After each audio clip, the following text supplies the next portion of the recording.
안녕하세요. 자연주의 성형외과 성형외과 전문의 고응렬입니다. 코 성형 이후에 코를 막는 솜 때문에 답답하다고 하시는 분들이 많이 있습니다. 코막솜 왜 필요한 걸까요? 코 성형한 이후에는 코 안쪽에 작은 모세혈관들에 의해서 나타나는 출혈을 압박으로 인해서 지혈해주기 위한 것도 하나가 있고요. 또 그런 피들이 차게 되면은 그거를 바로 혈종이라고 하는데, 그 혈종을 예방하기 위해서 코막솜이라고 부르는 메로셀이라는 것을 넣게 됩니다. 이후에는 충격을 받지 않고 어느 정도 코끝의 모양을 유지하기 위해서 콧등에 부목을 갖다 대고 테이핑을 하게 됩니다. 실제로 메로셀을 제가 한번 보여드리도록 하겠습니다. 제품은 이렇게 나와 있는 제품이고요. 콧구멍은 두 개니까 사람마다의 중안면부의 길이에 따라서 적정하게 나눠서 하나를 두 개로 만들어서 사용을 하게 됩니다. 이런 식으로 두 개의 메로셀이라는 코막솜을 만들 수가 있게 되고요. 사람마다도 또 콧구멍 크기가 좀 다르기 때문에 아래쪽을 얇게 좀 만들어주게 되면 콧구멍이 좀 작은 사람도 더 잘 들어가게 됩니다. 처음에는 이렇게 작은 상태에서 넣어줘야 되는데요. 여기에다가 이제 나중에 이렇게 물을 뿌려주게 됩니다. 그러면 엄청나게 부풀어 오르는 것을 볼 수가 있거든요. 넣어져 있는 상태에서 콧구멍 안에다가 물을 뿌려주게 되면 양쪽이 두 개가 부풀어지면서 한마디로 압박이 되는 원리를 이용하는 게 바로 코막솜이라고 생각하시면 되겠습니다.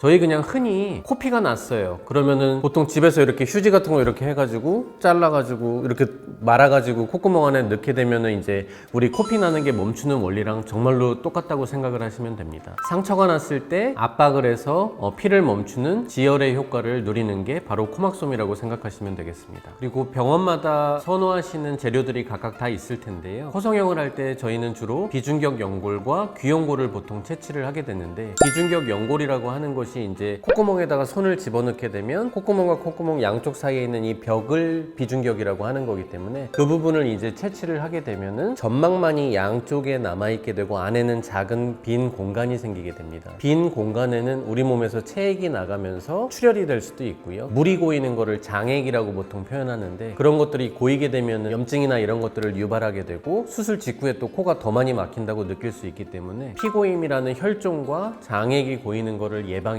됩니다. 그래서 수술하고 나서 숨쉬기 힘들고 답답하고 또 입도 바짝바짝 마르고 힘드시겠지만, 이런 문제들을 예방하기 위해서 코막솜이라고 하는 거는 꼭 필요한 부분이라고 할 수 있겠습니다. 코막솜 얼마나 하고 있어야 돼요? 요거는 병원마다 유지하고 있는 기간도 다를 수가 있고요. 저 같은 경우에는 수술할 때 피가 얼마나 많이 났느냐 또는 전혀 나지 않았느냐 이런 거에 따라서도 저는 기간을 다 다르게는 하고 있습니다. 수술하고 나서 이틀 정도 유지하는 것을 선호하고 있고요. 그 다음에 수술할 때 피가 너무 많이 나셨던 분들, 그런 분들은 2일에다가 3, 4일을 더해서 말씀을 드리기도 합니다. 코막솜 반드시 해야 될까요? 메로셀을 사용하지 않는 병원도 있다고 저도 당연히 알고 있고 당연히 들었습니다. 원장님들마다 수술하는 방법이 다르고 수술하는 재료가 다르고 그거에 따른 처치 방법이 다 다를 수가 있는데요. 메로셀을 사용하지 않으시더라도 다른 방법이 하나는 있습니다. 실리콘 시트라고 해가지고요. 이렇게 판으로 되어 있는 거를 아까 이런 모양처럼 잘라서 코 안에 양쪽에 비중격을 떼어낸 양쪽 점막 있는 데다가 갖다 붙여서 실로 고정을 왔다 갔다 하면서 해주게 되면